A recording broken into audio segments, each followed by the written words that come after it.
Hello friends, welcome to कथा वाचन।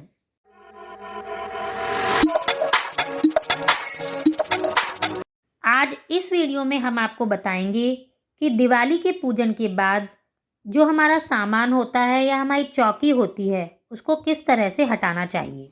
दिवाली पर भगवान गणेश और माँ लक्ष्मी की विशेष पूजा अर्चना की जाती है, लेकिन हमारे मन में फिर यह ख्याल आता है कि पूजा के बाद माँ लक्ष्मी को चढ़ाए गए प्रसाद और चौकी को हमें कब पूजा स्थल से हटाना चाहिए। दिवाली की रात बहुत महत्वपूर्ण होती है क्योंकि इस दिन माँ लक्ष्मी भ्रमण पर निकलती हैं और अपने भक्तों पर कृपा बरसाती हैं। जैसा कि हमने आपको दिवाली पूजन की वीडियो में बताया कि दिवाली पर अखंड जोत जलाई जाती है। ये जोत पूरी रात जलती रहनी चाहिए। दिवाली के दूसरे दिन यानी गोवर्धन वाले दिन हमें पूजा स्थल से चौकी को हटानी चाहिए। अगर दिवाली शुक्रवार की है और गोवर्धन पूजा के दिन शनिवार पड़ रहा है तो शनिवार के दिन चौकी नहीं हटाई जाती। इसके लिए आप दिवाली वाले दिन पूजा के बाद रात में ही चौकी को थोड़ा सा अपने स्थान से सरका दीजिए। सुबह नहा धोकर माँ लक्ष्मी को प्रणाम करके पहले उनकी आरती करनी चाहिए।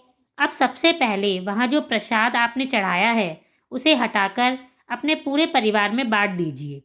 इसके बाद आपने माँ लक्ष्मी के सामने जो सामान रखा है, चाहे वो आभूषण हो, पैसे हो या कोई अन्य चीज़ हो, वे सभी चीज़ें भी वहाँ से हटा लेनी चाहिए।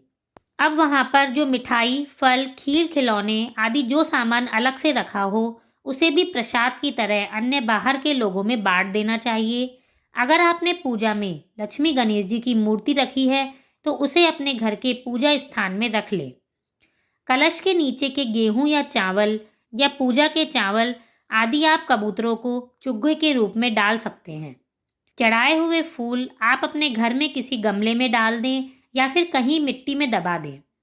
पूजा में जो कौड़ी, कमलगट्टा, धनिये के कुछ दाने, सुपारी और हल्दी की गांठ लेकर एक लाल कपड़े में बांधकर अपनी तिजोरी में रख लीजिए या फिर जहां भी आप पैसे रखते हो वहां रख लीजिए। श्रीयंत्र को भी आप अपने पूजा स्थान पर रख लीजिए।